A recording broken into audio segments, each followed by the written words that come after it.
All right, so here's a Sears Craftsman Power Planer. Commercial.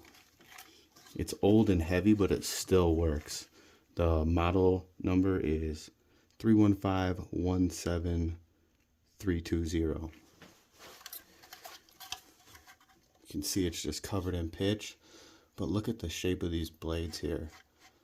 So I picked this up for just a couple bucks at a estate sale, but the problem is that blades that you can find at like big box stores and Amazon and stuff are 3 1/4 inches, and these are 3 5/8. Luckily, a store in Australia sells these. These are the kind that are supposed to fit. I couldn't even find anywhere in America that has these, but these are the KHL 120 for Ryobi and whatever those models are. And the store is called Sharp Edge Australia. So what I'm gonna do is I'm gonna clean up the pitch. I'm gonna use this. It's not really a collector thing, so I don't care about the dirt if it's not in like a contact surface or on any of the running parts. I'm just gonna leave the pitch, but I'm gonna clean the pitch off of this base here and put the blades on, and we're gonna check it out. I could demo it and see how it works right now. It does run. I already took this cover off and checked the belt. It seems like it's in good shape. It's just kind of dirty in the blades, but it still cuts. I'll show you here.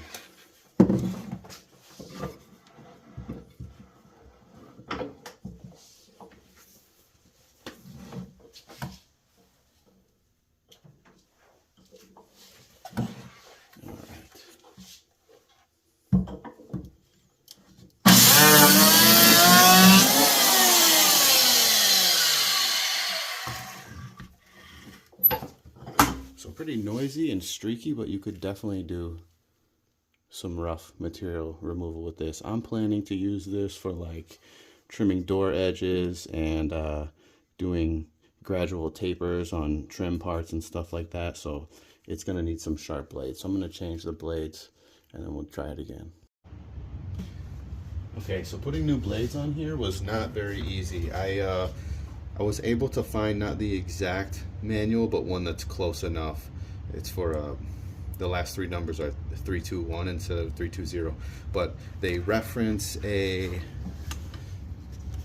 blade adjustment guide, and it's basically like a jig that kind of slides in this way.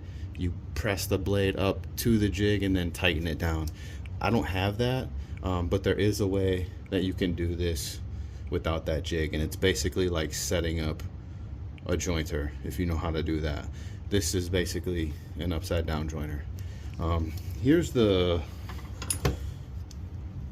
one of the blades that I took off. Here's a really bad one.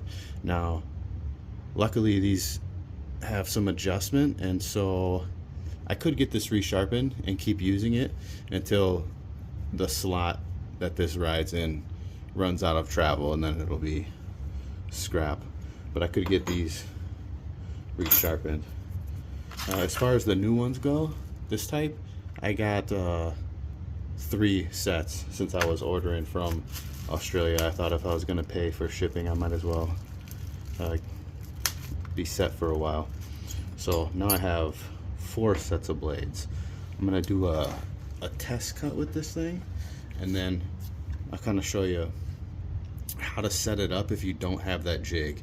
And I found forum posts and stuff by people who have the blades and new belt and all this stuff, but they don't have the jig, so they think this thing is junk, but it's definitely not. I was able to set this up pretty quickly even without the adjustment guide. Let me do a test cut.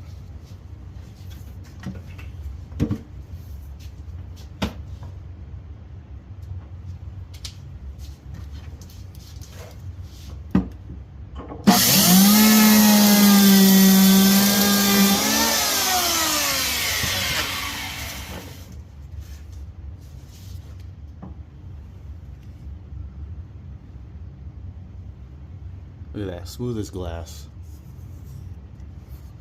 That's exactly what we want. All right, now I'm gonna move the camera and I'll show you how to set it up if you don't have the jig. Okay, here it is. I have the tool in the vise on the bench. It's unplugged and it's pretty level. So that base plate is pretty much level, and you need it to be for the next step. For this, I was surprised, but it actually takes metric. There's 3 hex head bolts that are metric, and then slotted screwdriver. Okay, so let's say you undid the screws, you put your new blade in. Now you need to get this cutting edge when it's at the apex. That needs to be lined up with the base plate, the part that is aft of the cut. So the wood comes this way and then across to the back part there. So when this rotates at the apex, it needs to be in line with this plane. So the way to do that is with a ruler and a lot of patience. Okay, so referencing off of the back here, off this side, I'm gonna take my finger on the blade or on this cutter, and I'm gonna rotate it. And you have to do this when it's unplugged, so you don't lose your finger. Okay, so I already have these blades set up, but when I put the ruler on here and then I rotate the cutter head, the blade barely touches the ruler and it moves almost an imperceptible amount. That's the way I like to set it up. If I had the blade adjusted too high, then when I rotate it, it would catch it and throw it forward. And that's okay too, but I like it to just barely wobble the blade without really moving it or knocking it over. And I have that on the other side here. Okay, maybe you can barely see it, maybe you can't even see it. And then this has 2 cutters, so I would do the same on the other side.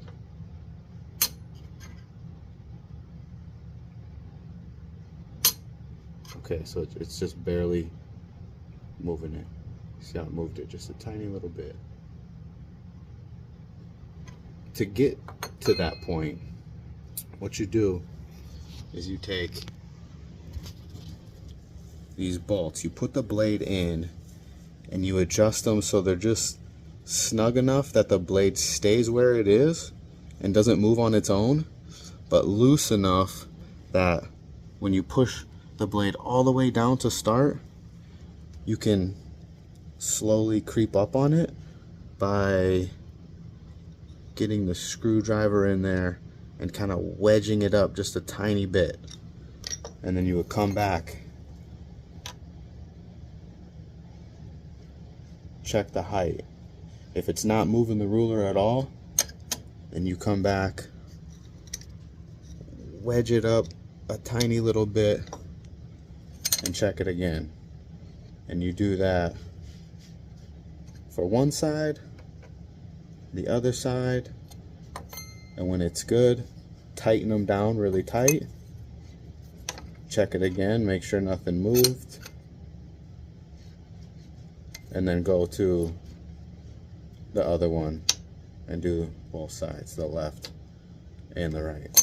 So if you have one of these and you got blades for it and you thought it was junk because you didn't have the alignment jig, use this method. It takes a little bit longer, I'm sure, than just using the jig, but it works really well, and you can see it's lined up and makes a really nice finished cut.